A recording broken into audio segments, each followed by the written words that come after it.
انبیاء میں نورانیت نہ ہو، جو آپ کو نور مانتے ہیں، تو میں نے کہا نبی پر وحی مانتے ہیں آپ؟ کہاں؟ تو میں نے کہا بغیر نورانیت کی وحی کیسے اترے گی؟ واہ واہ واہ واہ واہ، آپ نبی کو صرف نور مانتے ہیں؟ ہم نے کہا جی بشر بھی مانتے ہیں، بشر نہیں ہوگی تو آگے پہنچائیں گے کیسے؟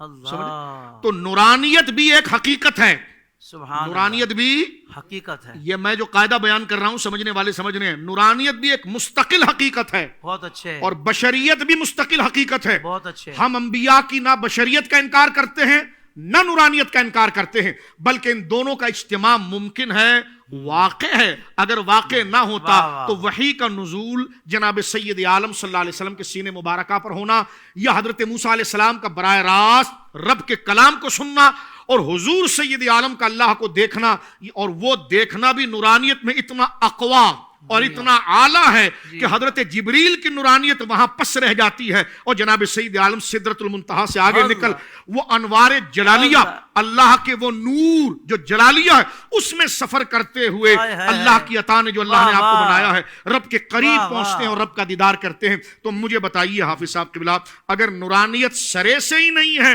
تو یہ تمام چیزوں کا ہونا یہ کیسے ممکن ہو سکتا ہے، یہ کیسے واقع ہو سکتا ہے؟ تو اللہ رب العالمین جل وعلا نے خلیفہ انبیاء کو اس لیے بنایا ہے کہ اللہ رب العالمین جل وعلا ان کی ذات کے باطن کے اندر تجرد اور نورانیت اس طاقت کی رکھتا ہے، اور یہ صلاحیت جو عام بندے میں نہیں ہے، جو براہ راست رب سے ہو سکے، ان میں رکھتا ہے کہ وہ اپنی باطنی صلاحیتوں سے جو اللہ نے نورانیت کی ان میں پیدا کی ہے اور اتنی طاقتور پیدا کی ہے کہ وہ براہ راست رب کو دیکھتے بھی ہیں اور کلام بھی سنتے ہیں۔ اور دوسری جہت جو ہے وہ ان کی بشریت والی رکھی جاتی ہے تاکہ اگلا ان سے مانوس ہو، ڈر کے بھاگ نہ جائے۔ اگر فرشتہ ہوتا یا جن ہوتا تو وہ جنس میں مانوس ہی نہیں ہے تو بھاگ جاتا۔ تو اسی لیے قاضی بیضاوی تمام علماء نے آپ جو بھی کتاب اٹھائیں، روح المعانی اٹھائیں، کوئی بھی کتاب اٹھائیں، انبیاء کے اندر اللہ رب العالمین دو جہتیں رکھتا ہے۔ ایک ان کی باطنی جہت، نورانیت ہونا لازم ہے، اگر ان میں نورانیت نہیں ہوگی تو رب سے ہم کلام کیسے ہوں گے؟ آپ اندازہ لگائیے کہ نورانیت کا انکار اس صورت میں رسالت کا انکار بنتا ہے۔ جی کتنا خطرناک قول ہے کہ نبی میں نورانیت نہیں ہوتی۔ نبی میں نورانیت نہیں ہوتی ہے تو رب سے ہم کلام کیسے ہو جاتا ہے؟ آپ کیوں نہیں ہو پاتے؟ اللہ اکبر، بہت پیاری بات، آپ کیوں نہیں ہو پاتے؟ اب اگر نبی میں بشریت نہ ہو تو وہ بندوں سے ہم کلام کیسے ہوگا؟ تو لہٰذا یہ دونوں، یہ نہ کوئی تضاد نہیں، آگے وہ واضح کریں گے۔ نبی کی نورانیت بھی ایک حقیقت ہوتی ہے۔ جی آپ اکثر احادیث پڑھتے ہیں اور ناظرین غور کرتے ہیں کہ حضور سید عالم صلی اللہ علیہ وسلم پر جب وحی آتی ہے تو کبھی کبھار یوں ہوتا ہے، جس کو الفاظ ظاہر میں عرض کروں گا، ظاہر میں کہ آپ کی طبیعت مبارکہ بالکل نارمل رہتی ہے، کچھ بھی نہیں ہوتا، لیکن وحی آ گئی۔ کبھی یوں ہوتا ہے کہ آپ کا چہرہ مبارک سرخی کی جانب مائل ہو جاتا ہے اور ایک جلال کی کیفیت ہوتی ہے، اور تیزی کے ساتھ آپ کی پیشانی مبارک سے پسینہ گرنا شروع ہو جاتا ہے، اور بینی مبارک سے ایک آواز پیدا ہوتی ہے۔ جس حدیث میں موجود ہے، فاروق اعظم سے ایک صحابی نے کہا کہ جب حضور پر وحی کا نزول ہو صلی اللہ علیہ وسلم تو آپ مجھے بتائیے گا۔ صحابہ قریب کے جانتے تھے کہ کیونکہ جب حضور پر وحی آتی تو کیفیت آپ کی بدن مبارکہ کی بظاہر مختلف ہوتی، صحابہ سمجھ جاتے اور دور ہٹ جاتے۔ جب حضور پر وحی کا سلسلہ شروع ہوا تو فاروق اعظم کہتے ہیں کہ ہم نے حضور کے سر مبارک پر چادر ڈال دی اور اس صحابی کا ہاتھ پکڑ کر اس کو بغل کے نیچے سے قریب کر دیا۔ اب وہ حضور کی بغل مبارک قریب آیا تو اس نے کہا جب میں نے دیکھا تو میں ڈر گیا کہ حضور کا چہرہ مبارک سرخی مائل ہے، اللہ، اور ناک سے تیزی سے آواز آ رہی ہے کھینچنے کی، اللہ، اور اس میں حضور سید عالم، کیونکہ اِنَّا سَنُلْقِي عَلَيْكَ قَوْلًا ثَقِيلًا، یہ انتہائی بھاری بھرکم کلام اتر رہا ہے۔ تو اب وحی کی دو قسمیں ہو گئی، ایک وہ ہے کہ جس میں آپ معمول پر تشریف فرما ہے اور وحی ہو رہی ہے، ایک وہ ہے کہ آپ کی طبیعت مبارکہ پر یہ کیفیت طاری ہو جاتی ہے حافظ صاحب کہ چہرہ مبارک سرخی مائل ہو جاتا ہے، سانسیں تیزی سے چلتی ہے۔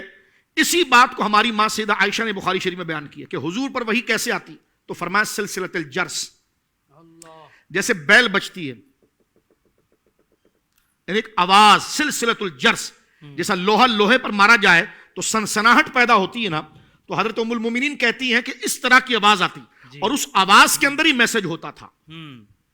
ایک کیفیت تو یہ ہے، لیکن اب میں دوبارہ اس بات پر آتا ہوں کہ سرکار کریم علیہ الصلوۃ والسلام کی اس کیفیت کا ہونا کہ جس میں چہرہ مبارک سرخی کے مانند ہو جانا، کسی بندے کا قریب موجود پھرنا ہونا اور سانسوں کا تیزی سے چلنا اور پسینہ گرنا اور بدن پر ایک مشقت کی کیفیت کا آنا، حضرت امام سیوطی علیہ رحمت کی کتاب ہے الاتقان جی فی علوم القرآن، امام اصفہانی کے اس قول سے، اور وہ یہ بات کرتے ہیں کہ اس وحی کی لاجک، اس کا پس منظر، اس کا قانون، اس کی کیفیت کی وجہ کیا ہے، یہ بتاتے ہیں۔ فرماتے ہیں کہ احدہما، وحی کے اترنے کا انداز ایک یہ ہے کہ ان النبی صلی اللہ علیہ وسلم، حضور سید عالم صلی اللہ علیہ وسلم، انخلع ینخلع، انخلاع بمعنی ہوتا لباس اتارنا، لباس، جس وقت حضرت جبریل امین اپنی اصل شکل میں ظاہر ہوں، جو سراسر نورانیت ہے۔ اگر ادھر صرف بشریت ہو اور ادھر سراسر نورانیت ہو تو استفادہ کیسے ہوگا؟ اس کو امام سیوطی کہتے ہیں۔ میں آپ کا جو سوال تھا نا، اس کا میں جواب دے رہا ہوں کہ نبی کے لیے نورانیت اس کی نبوت کا لازمہ ہے، ورنہ وحی کا تصور ہی علامہ صاحب ختم ہو جاتا ہے۔ اب دیکھیں امام سیوطی کیا لکھتے ہیں، فرمایا احدہما ان النبی صلی اللہ علیہ وسلم انخلع من صورت البشریت الى صورت الملکیت، فرمایا اس وقت حضور، اللہ اکبر، رونگٹے کھڑے ہوتے ہیں، اس وقت حضور اپنا بشری جامہ اتار کر فرشتے والے جامے میں منتقل ہو کر وحی لیا کرتے تھے۔ اللہ، سبحان اللہ، سبحان اللہ۔ یہ دیکھیں واضح لکھا، فرمایا انخلع عن صورت البشریہ، اپنی بشری شکل سے نکل کر نورانی شکل میں اس سے وحی لیتے تھے، اور فرمایا وَأَخَذَهُ مِن جبرائیل، اس وقت جبریل سے وہ وحی لیتے تھے۔ اور یہ کیفیت جو ہے نا، چہرے کا سرخ ہو جانا، پسینے کا اترنا، بظاہر تو بندہ دیکھ رہا ہے کہ حضور تشریف فرما، لیکن اس وقت حضور کی بشریت مبارکہ پر نورانیت غالب ہے۔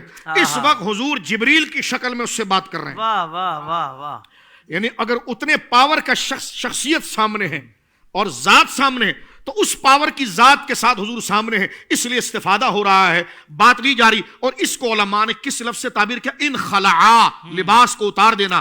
اس سے واضح بات ہونے کے باوجود کوئی کہے نبی ہماری طرح ہوتا ہے۔ اب آپ دیکھیے، فرمایا انخلع، میں پھر ذکر کر رہا ہوں، انخلع من صورت البشریت الى صورت الملکیہ۔ اس وقت حضور کے وحی کا ایک انداز یہ تھا کہ حضور اپنے بشری جامے کو اتار کر نورانی جامے میں جبریل سے ملاقات کرتے اور اخذ وحی کرتے۔ اور فرمایا وہ ثانی، وحی کا دوسرا طریقہ یہ تھا کہ ان الملک انخلع عن البشریہ، یہاں تک کہ دوسرا طریقہ یہ تھا کہ فرشتہ خود بشری شکل میں تبدیل ہو جائے۔ جی، فرشتہ خود بشری شکل میں تبدیل ہو جائے، حتی یاخذ رسول اللہ صلی اللہ علیہ وسلم منہ والاول اصعب حالین، اور حضور اس سے استفادہ کرے۔ ایک کیا ہے کہ حضور نورانی شکل میں چلے جائیں اور جبریل کی ذات کے موافق ہو کر اخذ وحی کریں، ایک یہ ہے کہ جبریل امین خود بشری شکل میں آ جائیں اور حضور ان سے لیں، تو یہ دو صورتیں ہو گئیں۔ اب حضرت امام سیوطی کہتے ہیں والاول، پہلی جو قسم ہے نا کہ حضور کا بشری جامہ اتار کر نورانی جامے میں جبریل سے ملنا، فرماتے اصعب حالین، ان دونوں چیزوں میں سب سے سخت اور دشوار کون سا تھا؟